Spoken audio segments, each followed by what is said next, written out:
ನಮ್ಮದು GDP growth ಎಷ್ಟಾಗಿದೆ ಅಂತಂದ್ರೆ, ಕರ್ನಾಟಕದ GDP ಗ್ರೋತ್ 8.1, ದೇಶದ್ದು ಸರಾಸರಿ ಬೆಳವಣಿಗೆ 7.4, 7.4. ಅಂದರೆ ದೇಶದ ಆರ್ಥಿಕ ಬೆಳವಣಿಗೆ GSDP ಅಂತ ಕರಿತೀವಿ ನಾವು. ಒಟ್ಟು ದೇಶದ ಆಸ್ತಿ ಬೆಳವಣಿಗೆ ಆಗಿರ್ತಕ್ಕಂಥದ್ದು 7.4.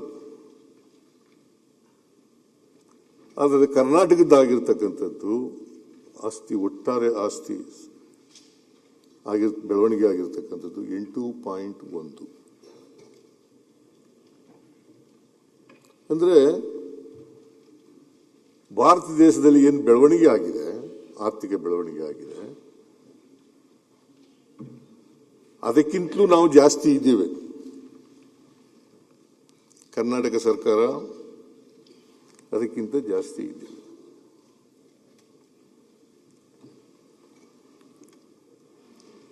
ಆಮೇಲೆ ಮುಂದೆ ಹೋಗಿ ನಾವು ಫಿಸ್ಕಲ್ ರೆಸ್ಪಾನ್ಸಿಬಿಲಿಟಿ ಆಕ್ಟ್ ಅನ್ನ 2002ನೇ ಇಸ್ವಿನಲ್ಲಿ ಮಾಡಿಕೊಂಡು, fiscal responsibility act 2002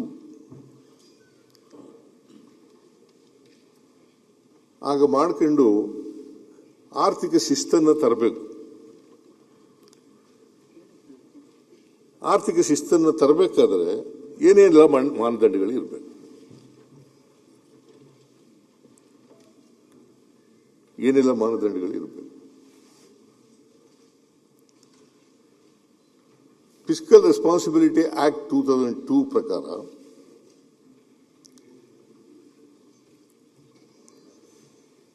fiscal deficit 3% ಒಳಗಡೆ ಇರಬೇಕು. ಫಿಸ್ಕಲ್ ಡಿಫಿಸಿಟ್ 3% ಒಳಗಡೆ ಇರಬೇಕು ಆಫ್ GSDP.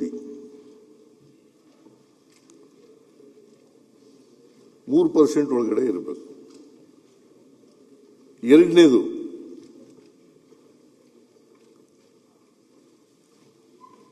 ಟೋಟಲ್ ಲಯಬಿಲಿಟಿ ಅಂದರೆ ಸಾಲ, ರಾಜ್ಯದ ಮೇಲಿರ್ತಕ್ಕಂಥ ಸಾಲ, total liability shall not exceed 25% of the GDP. Shall not exceed 25% of the GDP. 25% ಒಳಗಡೆ ಇರಬೇಕು. ಇವೆರಡೂ ಮಾನದಂಡಗಳನ್ನು ನಾವು ಪೂರೈಸಿದ್ದೇವೆ.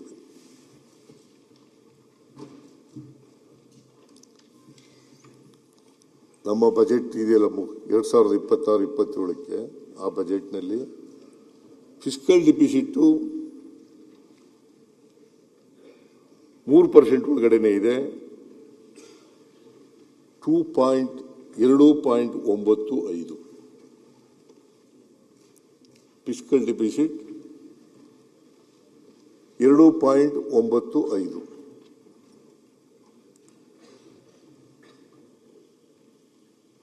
ಮತ್ತೆ ಸಾಲ, ಟೋಟಲ್ ಲಿಯಾಬಿಲಿಟಿ, ಫಿಸ್ಕಲ್ ರೆಸ್ಪಾನ್ಸಿಬಿಲಿಟಿ GDPಯ 25% ಒಳಗಡೆನೆ ಇರಬೇಕು. 25% ಒಳಗಡೆನೆ ಇರಬೇಕು. ನಮ್ದು ಸಾಲ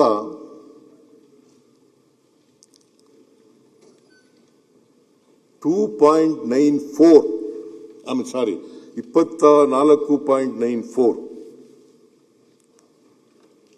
24.94 25% ಒಳಗಡೆನೆ ಇದೆ.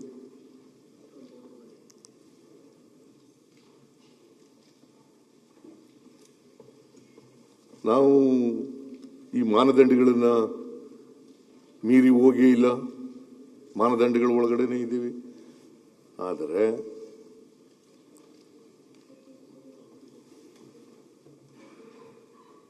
ಫಿಸ್ಕಲ್ ರೆವಿನ್ಯೂ ಸರ್ಪ್ಲಸ್ ಮಾಡೋಕ್ಕಾಗಿಲ್ಲ.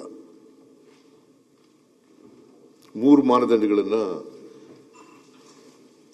ಆರ್ಥಿಕ ಶಿಸ್ತು ಇರಬೇಕಾದ್ರೆ 3 ಮಾನದಂಡಗಳು ಇರಬೇಕು. ಒಂದು, ಫಿಸ್ಕಲ್ ಡೆಫಿಸಿಟ್ 3% ಒಳಗಡೆ ಇರಬೇಕು, GDP 3% ಒಳಗಡೆ ಇರಬೇಕು. ಎರಡನೇದು, ಸಾಲ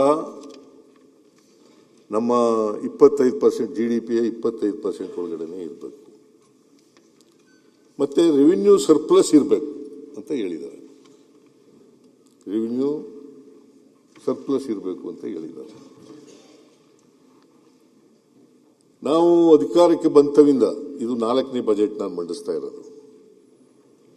2023ರಲ್ಲಿ ಒಂದು ಬಜೆಟ್, 23-24ರಲ್ಲಿ ಒಂದು ಬಜೆಟ್, 24-25ರಲ್ಲಿ ಒಂದು ಬಜೆಟ್, 25-26ರಲ್ಲಿ ಒಂದು ಬಜೆಟ್, ಮತ್ತೆ 26-27ರಲ್ಲಿ ಇನ್ನೊಂದು ಬಜೆಟ್.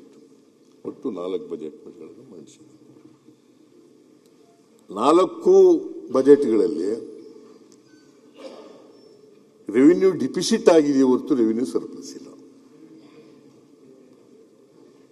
ಇದಕ್ಕೆ ಕಾರಣ ನಾನು ಬರ್ತೀನಿ ನಾನು ಆಮೇಲೆ, ಯಾಕೆ ನಾವು ರೆವಿನ್ಯೂ ಡಿಫಿಸಿಟ್ ಆದೋ ಅನ್ನೋದಕ್ಕೆ ಕಾರಣಗಳಿದ್ದಾವೆ. ಆ ಕಾರಣಗಳಿಗೆ ಬರ್ತೀನಿ ನಾನು.